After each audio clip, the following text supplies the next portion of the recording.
Hey my fellow Sorks, it's Money Pit here. I want to run down a couple of off-meta builds here at the end of the season and showcase them for the kind of posterity's sake. I like to do this in the season so that I can go back and look at what I've done in previous seasons, previous characters.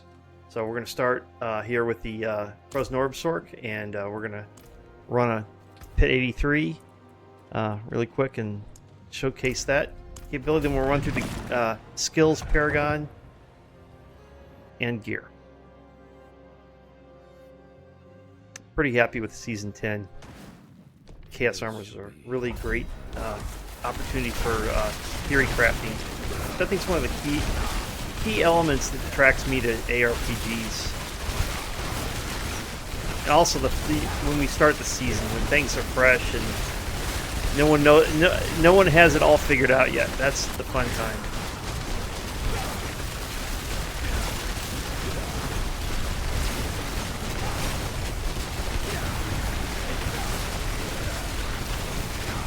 This build, in the way I have it configured now, caps out about Pit 92.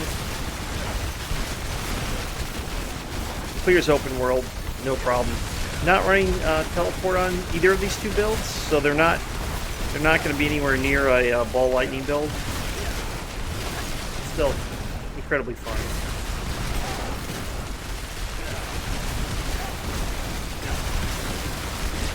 Leaning both into Frozen Orb and Ice Spike damage here.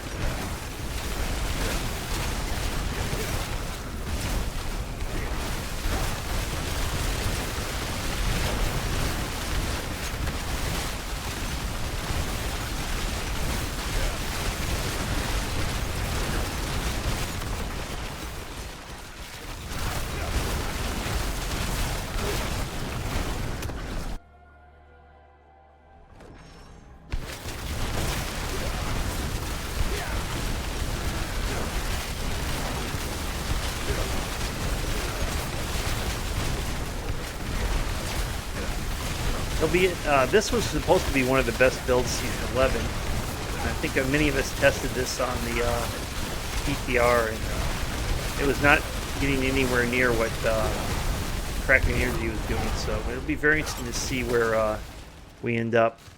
They actually, on the dev chat today, and the patch notes have stated that Fracture Winterglass got buffed again. So potentially this could be a good build next season.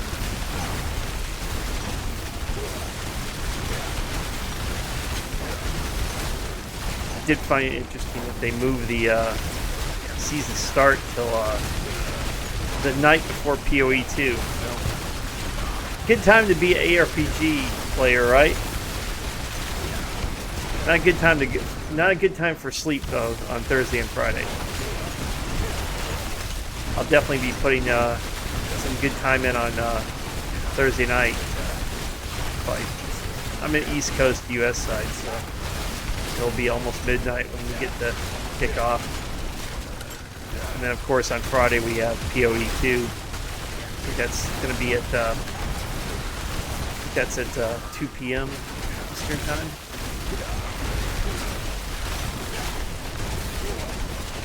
It'll be interesting to also see what the big surprise is on Thursday Night Game Awards. Are we gonna? I think we're gonna get to see a demo of the Zakarum Warrior Paladin class. Should be cool. D2R was kind of my start into, D2, the old school, original, way back in early 2000s is kind of where I got my start in ARPGs. Took many years off from playing games, and just recently got back into it. Really enjoy, like I was saying, theory crafting is a cool thing. Figuring out what the potentials are from different variables. Alright, are we going to get a 3-minute pit out of this or not? No, we're going to be at 4-minute plus.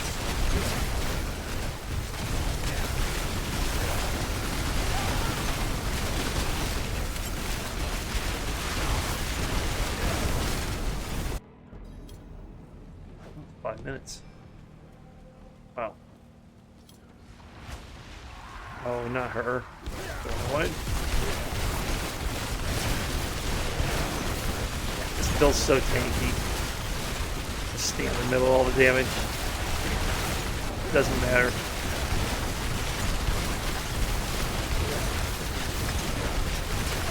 Just get CC it's not helpful. Hey, double GA helm. Although that's not very effective because obviously we know we got mythics on our helm. Alright. Let's run back. Let's go let's run a Belial real quick. And then we'll go back to town, run through gear, skills and Paragon and perks, and then we'll run into the basics.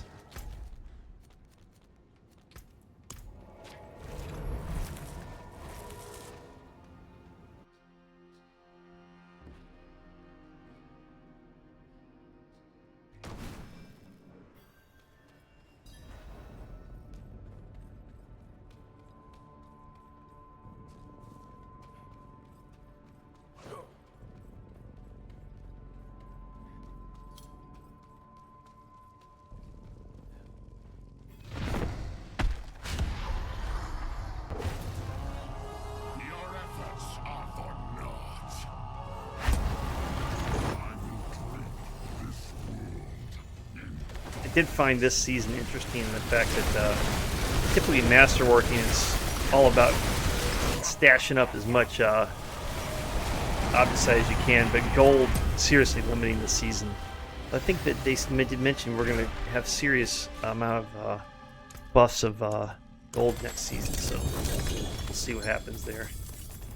Alright, nothing interesting. Let's run back to town. Let's go through this character, and then we'll switch over to the basics build.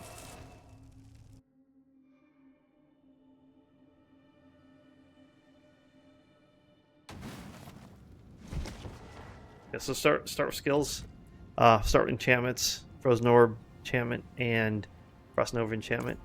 Main two skills I'm running: Ice Shards, Frozen Orb, then Blizzard, Familiar, Ice Blades, and Frost Nova. So that's that. Let's go through the skills really quick. And then we'll run through Paragon and gear. 2 into anything. Maxing out core skills again here. Frozen Orb and Ice Shards. I'm running air. Could run an air of Verglass. That would have been an interesting opportunity to see if it could produce more damage. But I don't think it's going to beat the air in the end. Greater Frozen Orb, vulnerable, leaning vulnerable damage for cold. Greater Ice Shards, Glass Cannon, Frost Nova, vulnerable, again, Familiar, Invoke Familiar, Ice Blades for cooldown, Protection for Barrier, Primordial Binding for stacks of damage and movement speed. That's why you can move when you start getting stuff running. Blizzard for ice spikes and for the blizzard damage. Blizzard damage actually is doing a decent lift in this build. Inner Flames, damage again. Down here, leaning into the core quad here of the passives for cold, elemental synergies, and evocation for cooldowns, and avalanche for frost skills. Did try Shatter, but as we all know, Shatter only works in open world and bosses. Doesn't work very well. So let's go through the Paragon. This is where it kind of heavily leaned into the off-meta glyphs that no one ever uses, but I did for this build. We started with Tactician, common for everyone, right? And then running the Elemental Summoner with Winter, crowd control, conjuration damage.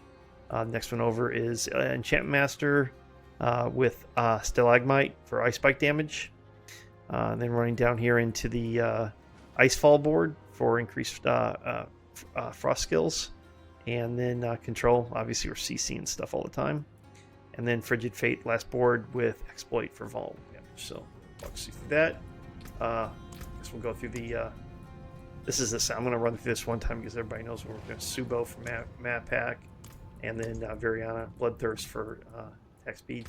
He has perks in this build. Well, it's the same on both for the main. So Mana Shield, incredible tankiness, and then running Mana Infused Conjurations because we were running Familiar and Ice Blades for Conjurations, and of course the core skills, Power Siphon, and advanced techniques to just boost your core skills through the roof. So let's go to the gear really quick here. Air of Perdition, G8 core skills. I think this is my second air of the season.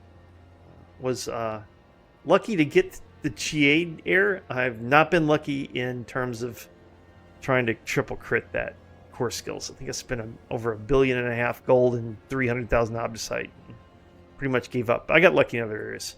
Fractured Winterglass, again, the core of this build. Pretty lucky on getting Frozen Orb chance to cast twice. And again, probably could Primordial Binding. That's the helping you move and increase damage. So getting that double, and then getting one hit on the chance to cast Frozen Orbs. Primordial Binding would be the better for the build. BLT we're all running. Got this in a couple slots, and actually I was pretty lucky to get this triple critted. Crown of Lucian, cooldown reduction, increased damage. Walk through the runes and the gems after we get done here. Lochran's Talisman. Crit strike damage or all stats is best here, and this again is increasing your crit strike chance. Running Wand for vulnerable damage. G8 intelligence and vulnerable damage, and then key temper is Frozen Orb cast twice, and then running Frozen Orb as the aspect here. Running Shredding Blades here, again key temper is chance for Frozen Orb projectiles to cast twice, and then G8 damage and int. Starless. This was I think the second mythic I got this season, and again got lucky on that, and I got lucky. It was the third time I reran it to get triple credit on core skills. Blue Rose, along with the Fractured Winterglass, is kind of two core items in this build that make it work. And again, my masterworking's not ideal here, but again, I think Ice Spike damage would be key here.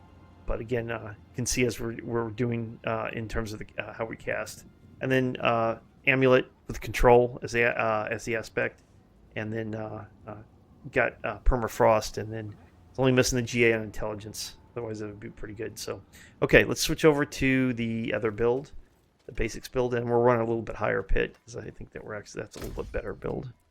So let's equip that one.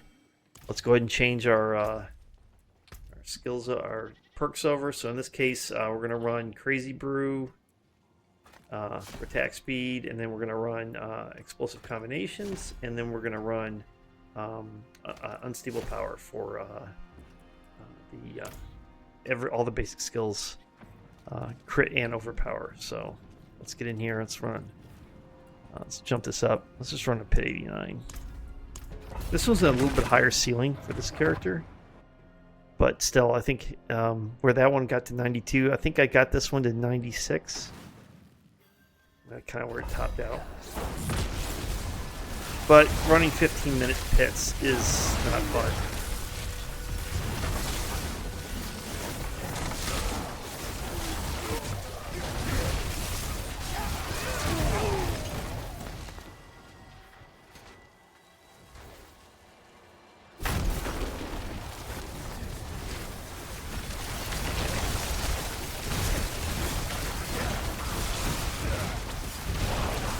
This would have been really good if it just had a few more items that could have been buffed. This could have been the GG of the season. I think when we were in PTR for season 10, I don't think a lot of people were thinking this was going to be really good.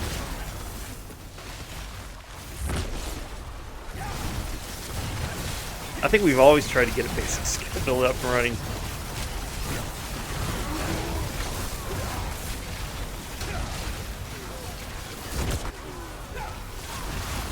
And again, this is inspired by Roxy. I think she got hers to 110 or something. It always amazes me sometimes how some of these incredible creators develop their builds, and you try to copy them, and you never quite get there. Obviously, directly copy, but I'm not one to directly copy. I always want to kind of enhance, or well, not enhance, it's actually just see what I can do in terms of theory crafting. I think that's one of the most things that draws me to ARPGs is the fact that there's opportunities to theory craft and make your own build. again, the different ARPGs all have kind of a different approach to how you do that. I also, my background has been at, started D2 way back in the, actually, I never played Diablo, the original one, but D2 way back in the early 2000s. I remember going back and pulling my character's save files from a long time ago recently in the character backups, and I thought I spent a ton of hours doing my paladin build back in the day, and I think I only got that character level 57, which I thought was a crazy amount of hours, but now we spent a lot more hours. Oh boy, dead-end pit. Don't we all leave these dead-end pits? Let's go the wrong way and end up halfway down the other way, so my 3-minute pit's all been for naught. And of course, I'm not running teleport on this build either, so we are not fast. We are not fast until we're attacked.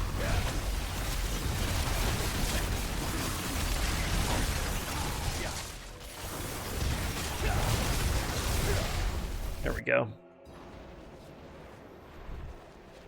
So we're going to be about 4-minute pit here. It would have been 3.5 or less. This build is not as tanky as the other build, so you have to watch your mana.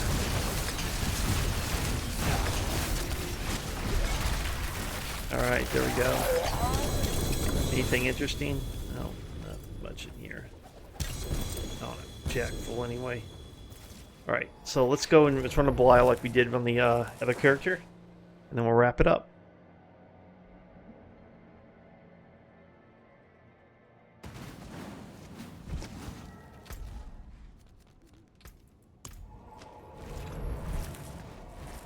Love to hear in the comments if anybody thinks that we're getting Paladin. That's the big rumor floating around. I think we're definitely going to see the Paladin on Thursday night. Next Thursday. But wouldn't it be incredible if they were trying to surpass GGG on their big release by releasing the Paladin? That would be a great public relations opportunity for them. I still don't think even if they released it, it still wouldn't surpass though. It's gonna what 0.4 MP we will do. Yeah, this one definitely. I was goofing around there, not hitting my skill cycle properly. All right, who should we go for in this one? Let's go Beast Nice. Hey, look at that. Did I got some streamer luck tonight? All right, let's get rid of that. What did we get? What did we get? Oh, we got an Enduro's Visage. Yay. What we all want. I think one of the funniest things was it was the end of the last season, and I was doing my recordings for the end of season 9, and I think my last run of getting a mythic through the Forge capability was I got a 4GA Melted Heart. So, and think the next season that's going to be really great. All right, so let's go through the skills here. So in this case, we're running the enchantments are Ball Lightning and Lightning Spear. The cycle here is core skills, so Spark and Arc Clash, or sorry, basics. Take it back. Basics, Spark and Arc Clash, got those pretty well along in terms of skill counts, and then we're running Charge Bolts, Ball Lightning, Lightning Spear, and Unstable Currents. So let's go ahead and get into the skill tree and the Paragon board. Skill tree here. Again, this is cool to see, right? 27, 27. When have we ever been able to do that? So again, Arc Lash into Flickering, and then into Glinting on that side for Crit Strike, and this one's for additional damage and damage on bosses. Elemental Dominance here, so pretty much only core we're running is Charge Bolts, and the Charge Bolts into increased damage to stun enemies. Blast Cannon, nothing else here. Down into the Conjuration skills. Only running a few points here and using Invoked for stunning. Down into the Mastery skills, Ball Lightning, and Mages for increased damage.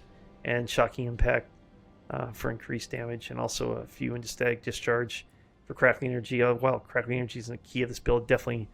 Through the key passive and through gathering it through the both through Supreme and through The static discharge, we're picking up crackling energy. Running 1 into permafrost so I can get to icy touch for vulnerable damage. Elemental synergies, evocation, coursing currents, and convulsions. And of course, like I mentioned, overflowing energy. So there's the skill tree. Let's really quickly run through the Paragon board. Tactician, as we all do. Running into static surge, and here we're running control. Third board over here is Ceaseless Conduit and running Imbue. I think that was later in the season. Someone picked that up, that was doing more damage than some of the other glyphs. And then we're running over to the fourth board here, which is the Enchant Master board, and we're running Destruction on that board. And then the last board up here, we're running Frigid Fate and Charged, crackling energy damage. So that takes care of the build there. Let's we already went through the Merc and then the Chaos perks here, and a shield. Crazy Brew. You know, I didn't use. Interesting enough, I ran those runs and I didn't have the. I was not popping potions, so you can see I wasn't even hitting my max attack speed. Unstable power, basic skills, crit and overpower, incredible. Explosive combinations, 3 skills. Of course, you're casting all the time, so keeping those stacks up. And then the gear here, same as before, Air of Perdition, BLT. But we're running BLT on chest here, so that's changed because I had BLT on gloves in the build. Pain Gorgers, obviously key here. G8 on basic skills. The Vox, which is a key element. There's a few, I would say here, that Pain Gorgers, Vox, and Shard of Verithiel are the keys of the basic skill build. So, again, Pain Gorgers got pretty lucky. Didn't triple credit, but still good. And then the Vox, interesting item and aspect, how it casts from your previous skills. And of course, we have all lightning skills, so we're definitely getting the lightning benefit out of the Vox. Chronolucian for increased damage. Shard of Verithiel, got lucky on this one too, triple credited it. Offhand is Moonrise for basic skills, and then I tempered Shocking Impact and basic skill damage. Same as before with Starless. In this case, we're not running a Galvanic here. I'm running Tenuous Destruction on, and again, tempered basic skill damage, and then Crit Strike and Intelligence for GAs. And this is the other amulet that I'm running, GA on Intelligence, and got rolled Inner Flames. Static Discharge, critical strike damage. Here, we're running Skulls here. We're not armor capped. In this case, we're not armor capped, and we're not res capped either. So the with Mana Shield, you don't need it. So I think that takes care of everything here. So it's a wrap on Season 10. And we'll see where we go in Season 11. And I'll see you all on the channels and on Reddits and so forth. So have a great one. Money Pit out.